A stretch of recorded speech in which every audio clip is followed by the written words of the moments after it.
about cities in different countries. And I'm going to be talking about Accra in Ghana. All right, Annie, you want to take it over? Yeah. Hey guys, I'm Annie. I'm a third year. I'm studying global studies and history and education. I'm from a little town right outside of Charlotte, Davidson, North Carolina. This past semester, I studied in London, but this past summer, I was in Beijing for 2 months. So for today, I'm going to be talking about Beijing, China. Yeah.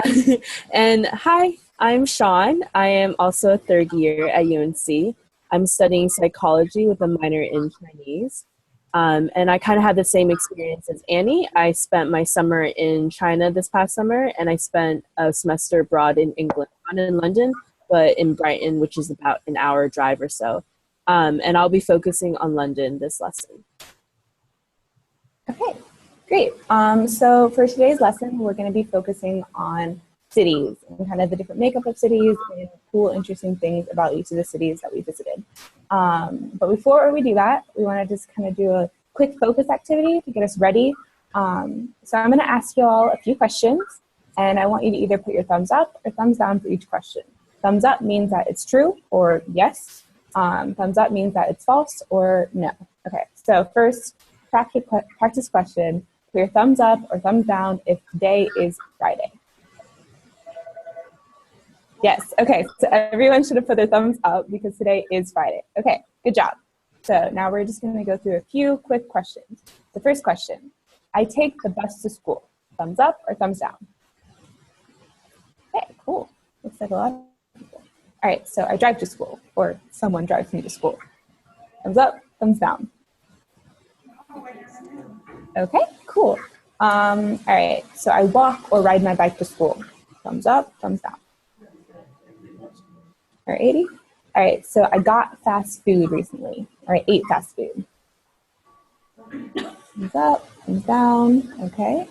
And there are different types of restaurants in my city, like Indian food or Chinese food. Thumbs up, thumbs down. Okay, cool, great. So those are just kind of some questions to get us in the mindset of learning about the different countries, because these are going to be some of the topics we're going to be talking about.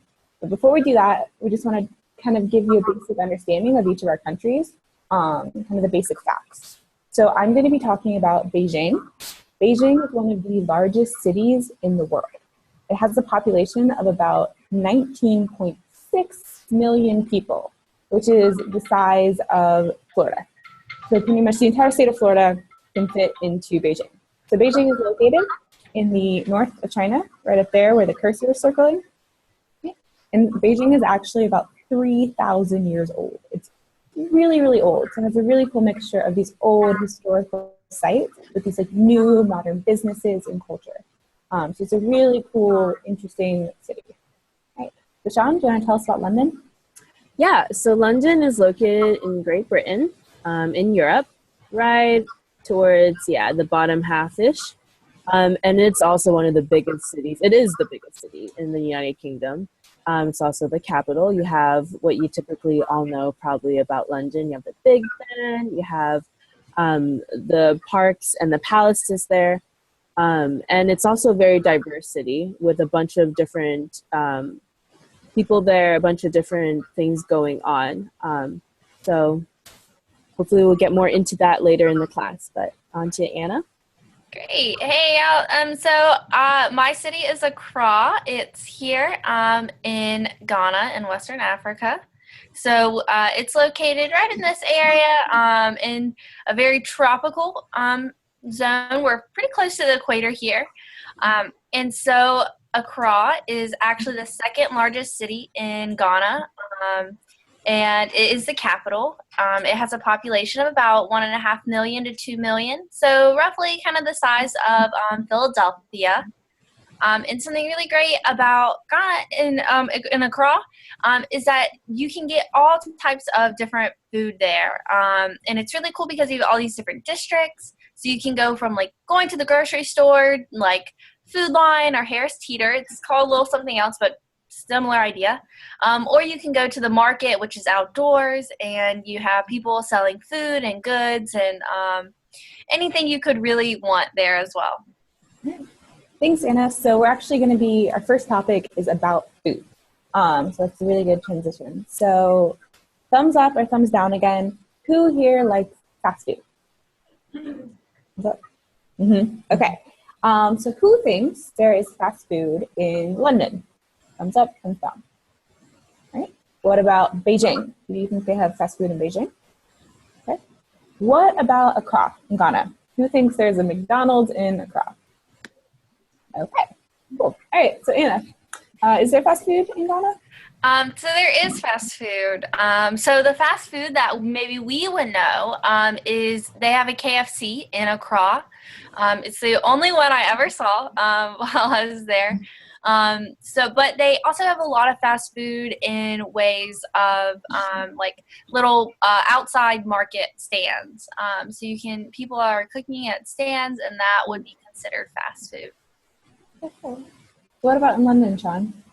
Yeah, so they also have fast food in London since it is a fast-moving city. And you will see fast food that we have here in America there as well. But they also have their own type of fast food there with different company names. So there's Pret a Manger, Eat, and a bunch of different other company names. And they have the same kind of foods that they give out, as well as they have little markets that pop up during around the businesses, especially just outside. It's like street food kind of. So it's an easy way for people who are working to grab a quick bite before going back into the office. Cool. So in Beijing, they have fast food too. KFC is actually really, really popular in Beijing. But they also have McDonald's, another kind of familiar fast food restaurant. They have Burger King too. But it's not kind of the KFC and McDonald's we're used to. So in KFC, you might get like egg custard tarts or like rice bowls. So it's kind of like a Chinese version of American food. But they also do have street food. They really like food on skewers. So anything that's fast that you can quickly just grill on the corner of a street, people really like that. So for lunch in China, it's kind of a mixture of doing this fast food and kind of on the go because there are very busy business districts, like what Sean was talking about in London. But they also do like to sit down and eat. But when you sit down and eat in China, it's family style. So you order a bunch of different dishes and they come at different times and you just share everything. So if you're going to sit down for lunch, it's going to take a while because you have to share all the dishes and it's just a big conversation with different people. So it's really fun, but that's a part of kind of their culture and how they eat food. So in London, do they eat food like that? How do they eat lunch? Do they sit down? Do they eat on the go? Yeah, so it's not as big of a family style as it is in Beijing, but they do have lunch breaks, which are sometimes quite short, but kind of like what y'all have to during school hours. But with that lunch break of maybe 30 minutes or so, they run out, grab, like what I said earlier, they have pop-up fast food outside the street food. And so they just go quickly grab a bite, come back to the office. But then it also depends on where you are because there are different areas where you could sit down, have a good view of the city, and have an enjoyable meal. So it really depends what you're looking for. On to you, Anna. Yeah, so in Accra, like I said, it's very different and diverse. Depending on if you're like busy at work or in school, that's gonna kind of decide how you eat. But eating in Ghana is really fun because people ask you to share a meal or they invite you to eat with them. And so just phrasing the question in that way, I think really kind of made eating an experience. And it's something that you stop to do. You take time out of the day to eat rather than just like quickly fitting it in and then going back about your day. It's really a great experience where people can get together, relax, take their time, and have some conversation. Cool. Yeah, so food can be a really cool kind of representation of a city's culture. So for instance, in Beijing, I mentioned that it's a really cool mixture of like old historical traditions and kind of new modern society. And that's really represented in food too. So they really like street food, they like things on sticks, and they like grilling meats, but they also really like octopus, and I ate scorpions and starfish. It's a really cool, kind of weird food for us, but it's kind of traditional. in China, but then I also would have pizza and more modern food. So what would you guys say were kind of some of the most interesting and unique food that you found in the city, and kind of how does that represent the city's culture? Anna? Great, yeah. Something that I personally love, like something very quick and easy too, are plantain chips. They are, if you've never had a plantain, it's like a banana, but I think it's a little bit better. Um, and so you can cut them up before they're ripe. So think of like a green banana. It's like a kind of like a green banana. It's unripe. It's not very sweet yet, and you can cut it up and fry it, and it's like a chip. And you eat it. Or you can have sweet, ripe plantain chips, and those are so yummy. And you can get them anywhere. You can get them all like on the street while you're driving, just like pick some up pretty quickly, or serve them anywhere. So that's something really fun and new that I ate. They also love something called jollof rice. So think of like a big rice dish that has kind of, like a mixture of different flavors in there. And that's very common. It can have chicken, and it's got like a lot of spice to it. You would be surprised about how spicy people like their food. It took some getting used to for me, but it was really tasty. And Sean, what about in London? In London, and in England generally, they don't have as different, I guess I would say, of a food type as we have in the U.S., but they definitely have really big breakfasts, one called just full breakfast, and what you have on that is a huge plate of sausage, bacon, beans, tomato, potato, mushrooms, toast, like everything you can imagine. It's a huge, big filling that they would like to have maybe on Sundays, just for a brunch, and I really enjoyed eating those. Cool. Yeah, so they're really interesting cultures in each of our cities. And so kind of that's an idea of what we would eat. So who thinks they would like to try food in Beijing? Thumbs up. Who thinks they would try scorpions? Thumbs up, thumbs down. Okay, cool. Got some adventurous people in the class. What about London? Who thinks that the big breakfasts are great? Yeah? Okay, awesome. So now we're going to talk about a little bit how we got around the city. So has anyone ever ridden on a subway? I'm talking about the metro? Okay. Does anyone not know? So put your thumbs down if you do not know what a metro or a subway is. Thumbs up, thumbs down. So if you do know, put your thumbs up. Everyone knows? Okay. I think I see everyone has thumbs up. Cool. So metro or subway is kind of an underground train that goes throughout the city. So in Beijing, it's the most common way to travel. It's really popular. It's really, really cheap, in part because the exchange rate in China is really cheap. So you can get your little tickets for $1 or $2 and go all over the city. And because Beijing is so big, it's really, you have to take the subway because you can't walk all across the city. So in London, Sean, do they use subway too? Is that the most popular? What kind of ways do they get around? Yeah, definitely. London is a really big city. So to get from one side to the other side, you can't walk that. So they do have an underground, and they call it the tube instead of what we call in maybe New York, the metro and such. And it's kind of, it looks like, if y'all have watched Harry Potter, the 9 3/4, that really is a thing. You will see a whole station. It might not be as old as you see it in Harry Potter, but it's a modern upset of that. And it's just really quick, really efficient, gets you from one place to another. And it's hard to understand at first, but once you get the flow of it, you'll know how to take what track to get to where. Cool. What about in a car, Anna? Do they have a subway, or kind of what else do they use to get around? Yeah, so in Accra, there's no subway or no metro to get around, but public transportation is huge. Most people don't have their own cars. So being able to get around, especially in such a large city, is very important. So they use something called trotros. So a trotro is just a mini van. Like think of like kind of those larger minivans maybe like the mini buses kind of, maybe they hold like 14 people.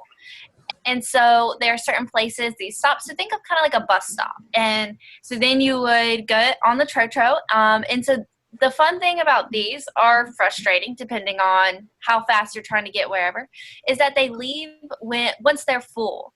So once like a mini bus is full of, it has 14 people, or maybe it says it has 10, it will leave kind of the bus stop.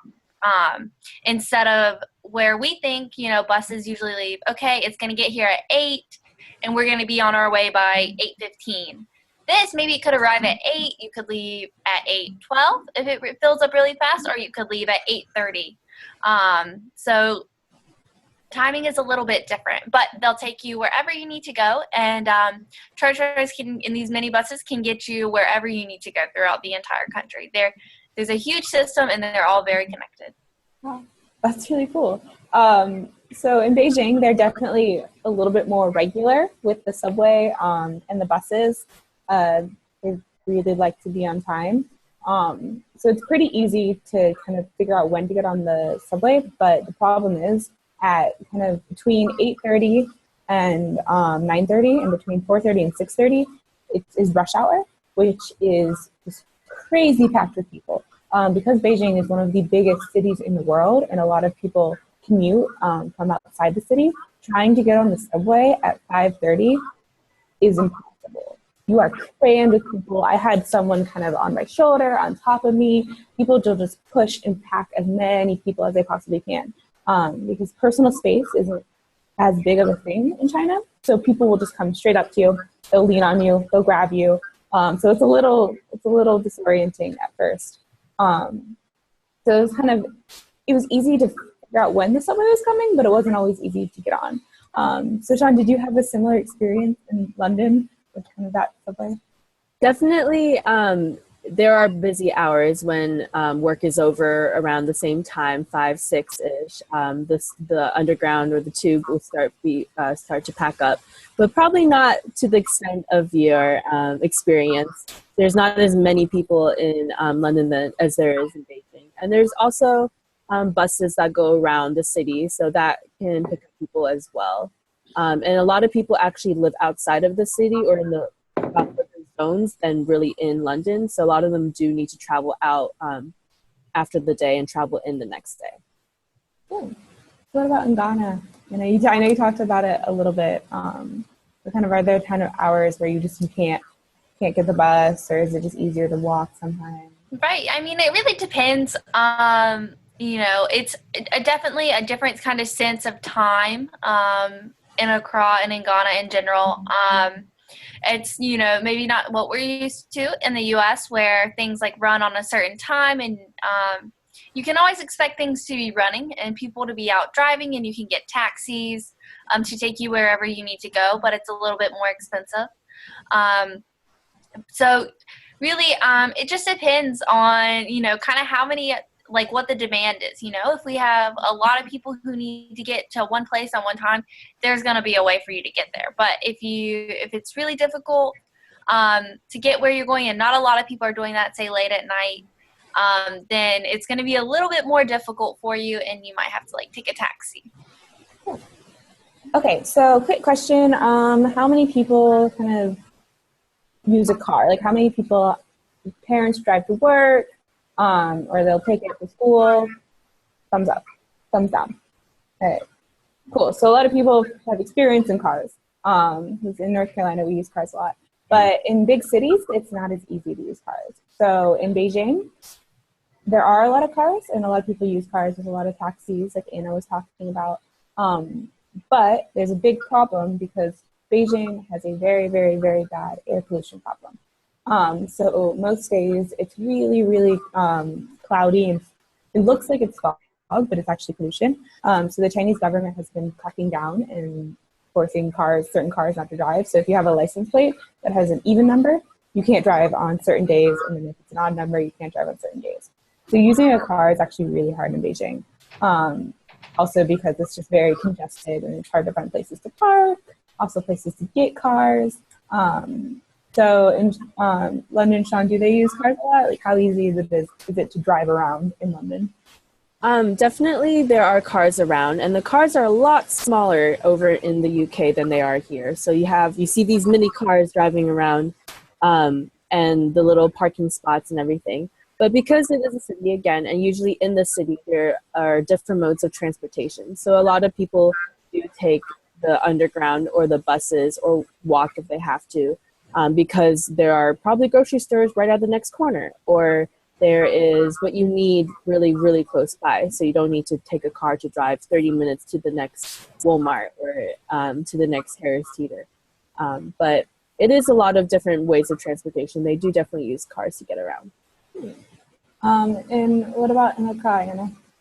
Yeah, so it's kind of like in Beijing where everything you really need or you might need can be close or and if it's not, people plan to go get it. Like in Accra, the market day, the day everyone goes to the market to buy food for that week is Wednesday. So most people are there Wednesday, but you can go other days as well. So people drive, but not everyone has a car because it's just not very cost efficient. It's not very easy, right? It's very difficult to park. It's expensive. And there are great forms of public transportation like buses or trotros or taxis, like I was talking about earlier. So there are a lot of different ways to get around. But usually a lot of people wouldn't have cars, which is kind of interesting. But when you do have a car and you are driving on the road, it is an experience. So there aren't these defined road rules that we maybe have in the US, like if there's a double line, there aren't really like double lines or straight lines and you can pass or you can't pass. It's, kind of kind of thinking about like playing, a video game. You just have to be on your toes at all times. So that's definitely like an experience if you are in the car with someone driving. Yeah, I had that experience in Beijing too. They don't stop for pedestrians, even if you have like the little walking person on the light. They will just keep going sometimes. So my friends and I almost got hit a few times because you just have to run across the street and hope they're going to stop, because a lot of people just won't stop because they have places to be. And sometimes there's just so much traffic that it's hard to stop even if you want to. But yeah, thanks guys. So Anna, do you want to talk a little bit about culture in the city? Great. Yeah, so thanks Annie, that was great. Is anybody else feeling really hungry right now? Like we're ready to go, hop on the metro and yeah, thumbs up. Okay. Anybody have one of those big breakfasts like Sean was talking about in London this morning? Thumbs up, thumbs down. All right. Well, like Annie said, I'm going to speak a little bit about kind of culture. So cities are really diverse. They don't just have, kind of one population of people. There are many different influences in a city, from different food that you eat, from how you get around, and the country surrounding you. It's really fun that way.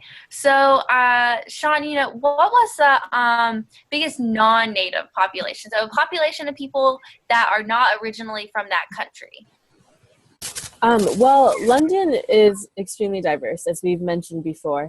And they have people coming from all over Europe because of the European Union, where it's easy to get from one country to the other. There's even an underground train that can get you from London to Paris within 6 hours, 5 hours, maybe even shorter than that. So that shows you how easy it is to get from country to country. So you have a constant flow of people coming in and out of London all the time. And you also have people coming from Asia, coming from China, Japan, also from Africa, from India, from all over the world. I can't say a specific non-native population that is really big there, but I can say that 37% of the population in London are non-natives.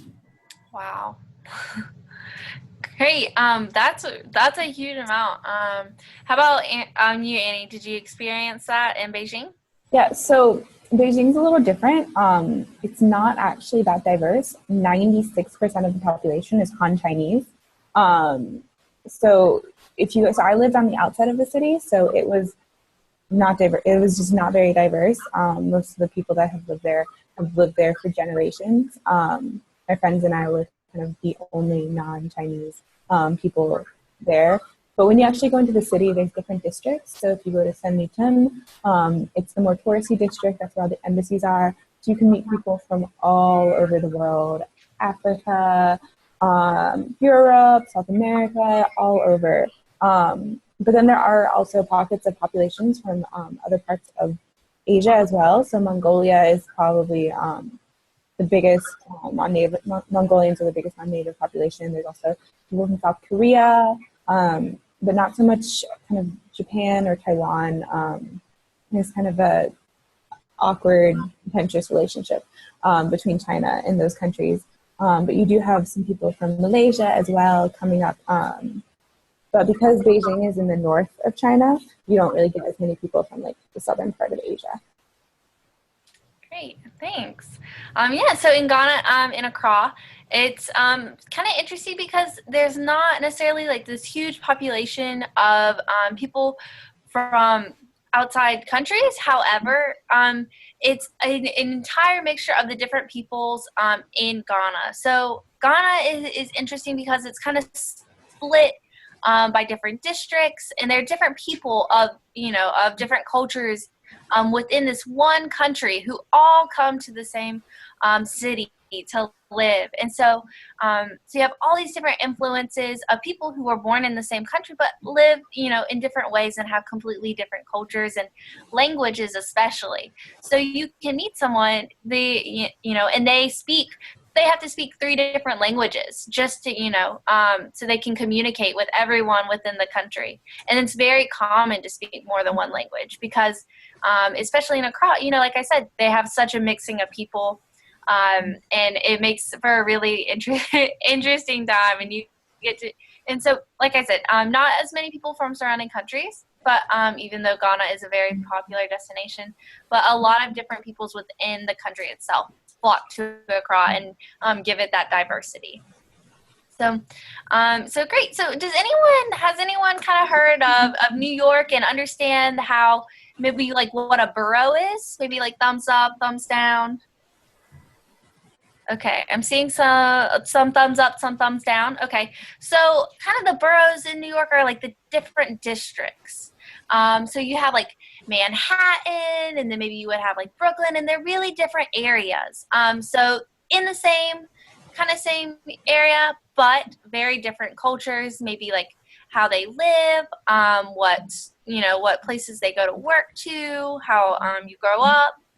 And so that's kind of the same thing for a lot of other really large cities. They have to accommodate these people who, grow up in different districts, but also live in such a close proximity to each other as well. So it's really making up that one culture, which is really fun. So, John and Annie, were there different districts in the city you were in? Yeah, definitely. So there are some really cool districts in Beijing. There is a district called the 798 district, which is this big art district. So it's just like it's artistic community. So it's all these artists basically created their own district. The streets are just filled with all these different types of art, and there's art galleries on every corner. So it's a really cool place to go and experience both the historical and the modern art of Beijing. But my favorite district is actually, they're called the Hutongs. So the Hutongs were the old winding narrow alleys and streets of Beijing. So the really old ancient streets that have been there for over 1,000 years.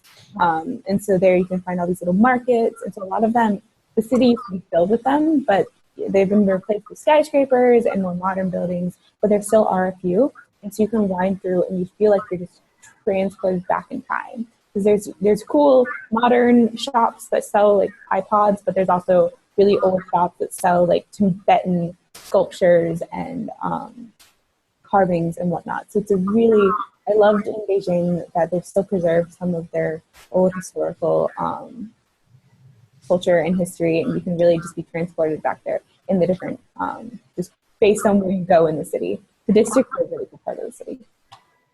What about in London, Sean? Yeah, in London, there's a bunch of districts as well. Thumbs up if you have heard of Soho in New York.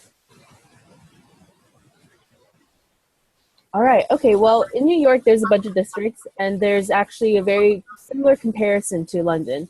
So how about thumbs up if you've heard of Chinatown in New York or anywhere else in the cities? Yes. Chinatown is a really big part of London as well. You go there and you're like, yeah, you're transported into China. A lot of the people there speak Chinese, and they have the Chinese restaurants. They have gates on each side to signify the beginning of the street and the end of the street. And Soho, what I was talking about earlier, is a district of very like alternative, hip, cool fashion, art.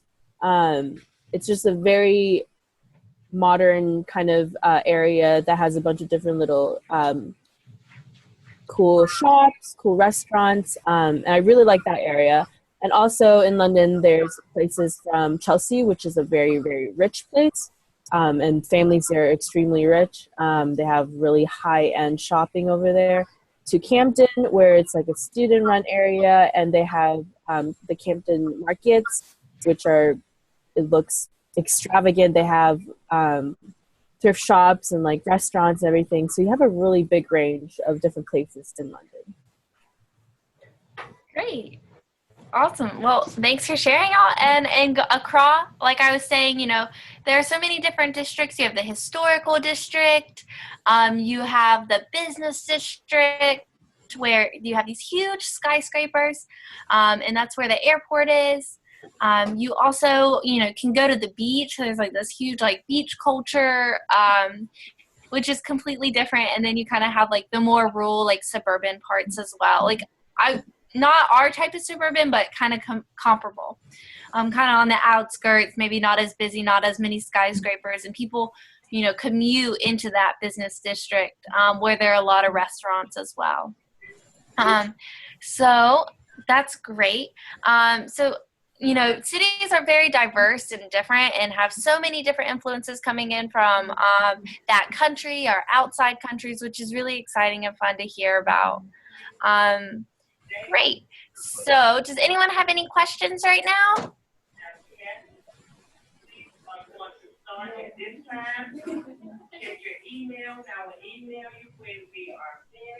Okay. Well, just to let you guys know, I need to head to class, but it was really great talking to you guys. Bye. Bye.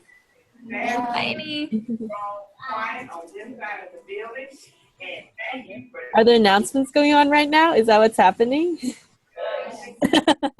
That's all right.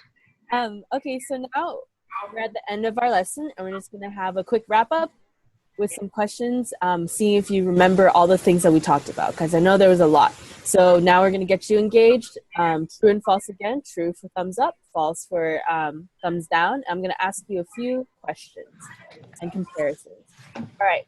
The subway is the most popular form of transportation in London and Beijing. Is that true or false? Good. Yeah, true. Yeah, in London and Beijing, sometimes the quickest way and the most efficient way is to go through the underground and the subways. My next question is, they do not eat fast food in Beijing and Accra. Is that true or false? Good job. Wow, y'all are listening really good.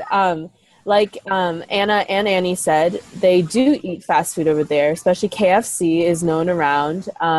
They might not have as many as we do here, but they do eat fast food. All right. Accra and London are very diverse cities. True or false? It is true.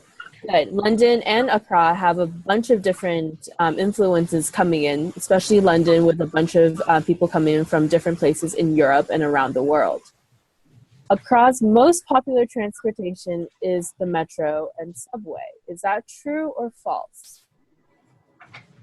It is false. Does anyone remember what the most popular form of transportation? I guess the one, yeah, go ahead. Someone can shout it out. Yeah, good. Very nice. Good job, yeah. And street food is very common in London and Beijing. Is that true or false? Yeah. Street food is very popular in London and Beijing. Is that true or false? Good job. Yes, it is true. London has those skewers that Annie was talking about when she ate octopus. And I mean, sorry, not London. Beijing has that. And London has all those pop-up street food vendors right beside the businesses so people can grab a quick bite before they head back into the office. Y'all did a very good job. Yeah. Good job, even for like 8 o'clock in the morning where we aren't even as awake right now. I'm very impressed by y'all. So after knowing about all these cities, kind of getting idea, where would you like to go abroad and visit? Germany. Germany? We didn't even talk about Germany. Everyone wants to go to London? How about Accra and Beijing?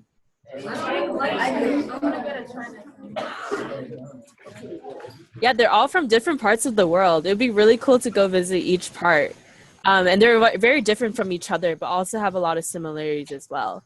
But hopefully, what you learned from today with us and the 3 cities we talked about, Accra, Beijing, and London, y'all have a good idea of what those cities are like now, and maybe in the future can have a chance to go visit or think about visiting those places. You've learned about our cultural districts, the different places within each city, the different types of food people eat, and the different transportation methods that people take over there. So now I hope that y'all can take the information that we gave you and think about it while you go through your whole day about the city closest to you, like compare to Raleigh or Charlotte or anywhere close by, and think about that when you go through the cities. Like, what transportation do we use here the most? What foods do we eat? And what kind of different diverse cultures and districts do we have around? But that is the end of our lesson. Do you have any questions for Anna and I? Unfortunately, Annie's not here, but do you have any questions about Accra or London and how we experienced it? Yeah, go ahead. Do you have to have like a visa to go, like with college? So do you have to have a visa to go to these places? Anna, do you want to answer that first? Yeah. Well, at least for Accra or to go to Ghana, you do have to have a visa that lasts you for about 90 days. So you have to have your passport, you have to ask for permission. And it's pretty easy to go to Ghana. You have to get, a couple of vaccinations, like yellow fever. So it's a few things, but not terrible. And yeah, so you get a visa, and then if you decide that you want to stay for more than 90 days, you have to go through a different process in order to do that. I can say for China that yes, you do need a visa, and sometimes it does take a while to get that specific visa to allow you to go to China. So if you're planning to go to China, you gotta start way ahead of time than some other countries. But in London, it is quite.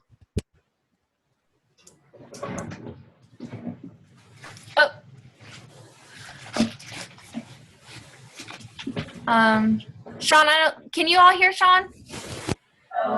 No? Okay.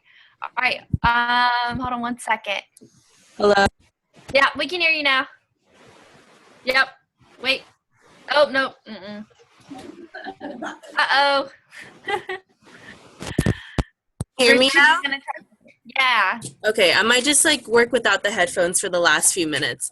But what I was saying was that in China, before going to China, you do need a visa specifically to go to China. So that might start a way ahead of time for you to prepare for that.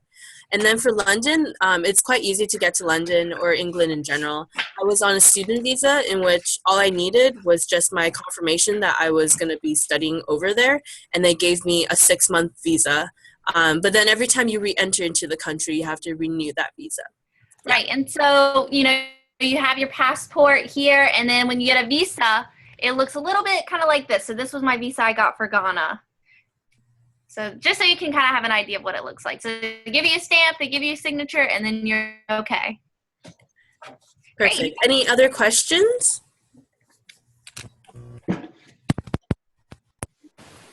Any question out there on our personal experience? How was studying abroad for us? Anything? How was it on the metronome?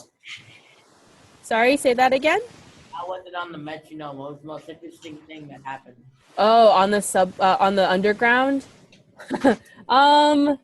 Well, yeah, you do see some very interesting people. Sometimes street buskers, so the people who perform on the streets, you see them in the metro and they're dressed up in their like Ninja Turtle outfit or whatever, and it kind of is out of style, but you do see them and you understand what they're doing. But it's kind of funny seeing a bunch of people in suits, and then all of a sudden you see this person in like a Spider-Man outfit or something. But Metro usually stick to themselves, actually. So there's not really a lot of talking. Everyone is kind of in their own world. That's a very cultural thing in England, that everyone sticks to themselves more. So there's not really much communication, but people watching is very cool there. Is there anything like that in Ghana, Anna? Yeah, so I mean, like going on church trips, you have every type of person. You see every type of person, but it's a very personal experience. You're sitting, beside people you don't know, and maybe for hours. So it was really funny. One time, I was going out to a very rural area, and so people just bring whatever they have with them. And so like one person once, like, they had like a huge machete. They were going, and like it was their job to kind of cut down this or that, and I was like, okay, this is interesting. And like with Carolina, I don't think in Chapel Hill I wouldn't be able to bring down the bus with me, but it was totally fine and we were okay. And then like another person, they had a chicken, and it was just really fun that we were in such a small space, but people were bringing all these like crazy different things, and I was like, I could never do that in Chapel Hill with them. And so you get to know the people next to you really well. If you're going on a longer trip, but maybe on a shorter trip, not so much. Do we have any other questions? Maybe room for one more? The one hand who's in the screen. What would you say was the most interesting you saw?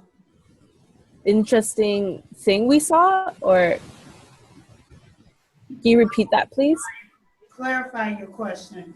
The most interesting thing you saw when you're Abroad. Is this just like thing is a very big, wide, general kind of thing. Is there more specifically you want to know, maybe? Like interesting person or interesting concert, event, kind of? like anything that you wouldn't see in the U.S. Okay. I gotta think about that.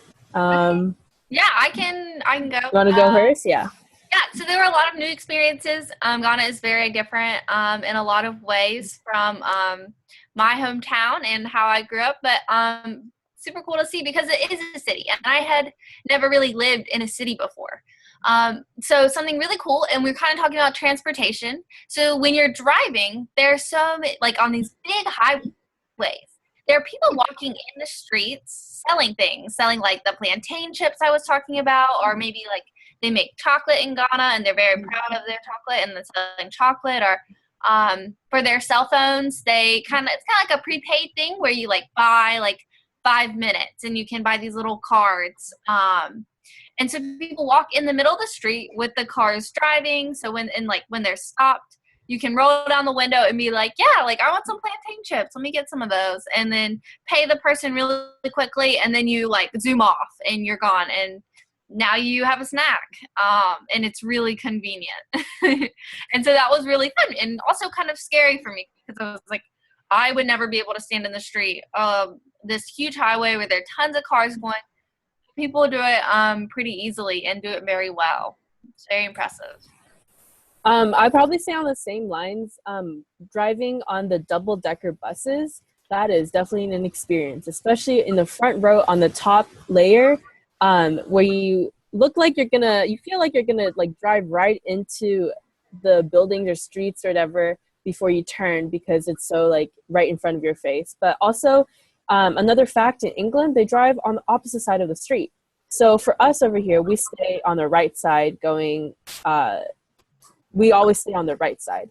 They always stay on the left side. So every time we turned a corner into like another street, I had a mini heart attack because I was like, we're going on the wrong side of the street. But you just have to get used to that. And everyone there drove like that. And also in the cars, they are different too. So like the steering wheel is not on our typical left side, it's on their right side. So everything is flipped transportation wise and car wise. So that was kind of quirky and hard to get used to. But we are at the end of our time here. Thank you all so much for listening to us talk about all the different all the different cities that we've been to. But I hope you can take what you've learned, and hopefully we'll see you again soon. But go about with your day thinking of something you learned and that you learned something new. Yeah, it was great to meet all of you. Thanks for taking the time to listen to us, and I hope you really enjoyed it. And maybe you are thinking about some cities you'd like to go to in the U.S. And maybe abroad now. But thank you so much. Yeah, have a great Have a Friday. great day. Yes, have a great day. Have a great weekend. I gave